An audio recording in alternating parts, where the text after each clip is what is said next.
আইলো রে জ্যোতিষ বামন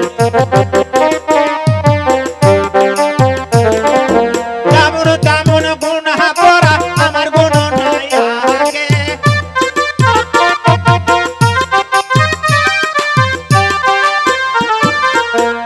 তেমন গুণ পড়া পাণ্ডব পূজায় আগে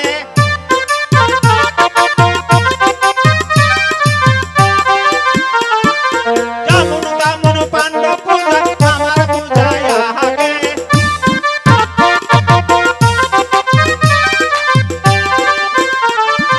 যেমন তেমন আমার পূজা খাওয়া দাওয়ায় আগে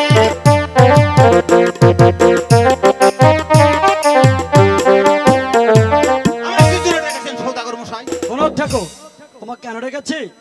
আমার রানীর হাত থেকে গুনে বলতে হবে তার গর্ভে আর কোনো সন্তান আছে কিনা। ঠিক আছে, দেখি আমি একটু গণনা পড়া করে দেখি দিনি।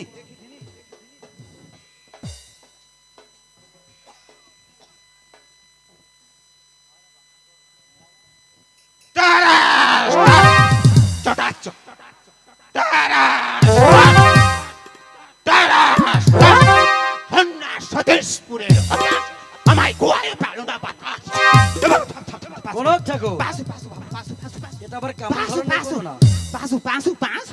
বলো কি পেয়েছো? পাইনি তো বাবু, পাইনি তো। এটা আবার কেমন কথা? এই বলছো পেয়েছি আবার বলছো পাইনি।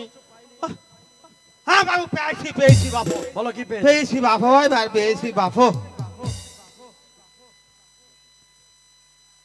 ও বাবু বলো। এটা ধরতো বাবু।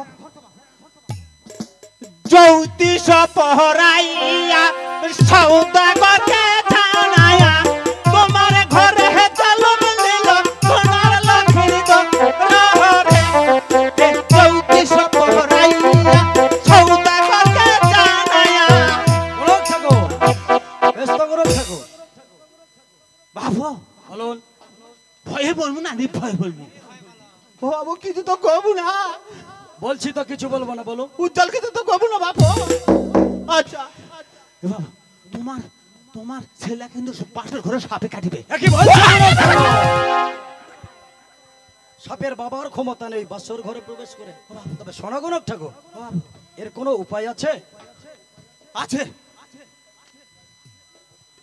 ওই ৪৭ বছরের লোহার ঘর নির্মাণ করতে হবে, সেখানে তোমার ছেলেকে রাখতে হবে। ঠিক আছে গণক ঠাকুর, হ্যাঁ আমি তোমার কথা মতো হ্যাঁ আমি তাই করব। এবার তাহলে তুমি আসতে পারো। তবে শোনো গণক ঠাকুর, তোমার গণনে আমি খুশি হয়েছি, তাই তোমায় আমি কিছু ধুতিটা আনা টাইট করে দে বাবু, বেল লাগ বাবু। শোনো গণক ঠাকুর, এই যে আমি তোমার হীরার মালাটা তোমাকে দান করলাম। ও আমার কিসের মালো? হীরা হীরা। কতগুলো সোনা তো বাবু এটা? আরে তোমার 14 পুরুষ খেতে পারবে। ওরে বাবা, 14 পুরুষ কোনা গোষ্ঠী? এটা হচ্ছে বর্ষাইল গ্রাম, ঠিক আছে? হ্যাঁ বর্ষা। এদিক দিয়ে গেলে কিন্তু চোরের ভয়। এত বর্ষা হয়? আরে বর্ষাইল গ্রাম। ও আচ্ছা আচ্ছা। শোনো, এদিক দিয়ে গেলে কিন্তু চোরের ভয়, হ্যাঁ, আর এই দিক দিয়ে গেলে কিন্তু ডাকাতের ভয়। ডাকাত? হ্যাঁ, ফাঁকাটা বাকি দিয়ে আলো। আর বরংছে তুমি এই রাস্তায় যাবে। রাস্তা? হ্যাঁ ঠিক আছে, বুঝতে পেরেছো? ঠিক আছে। এবার তাহলে আসি। এবার সোনাটা ঠিক এটা শোনা তো। ওরে বাবা, ঘর মোর আলোকে ফেলে দিছে। হ্যালো হ্যালো, বল হরি হরি বল। আমি অনেকদিন পর ডাকাতি বার হয়ে আছি, দেখি কোথাও লোক পালে ডাকাতি করে আমার বউ ছেলে খিলাবো।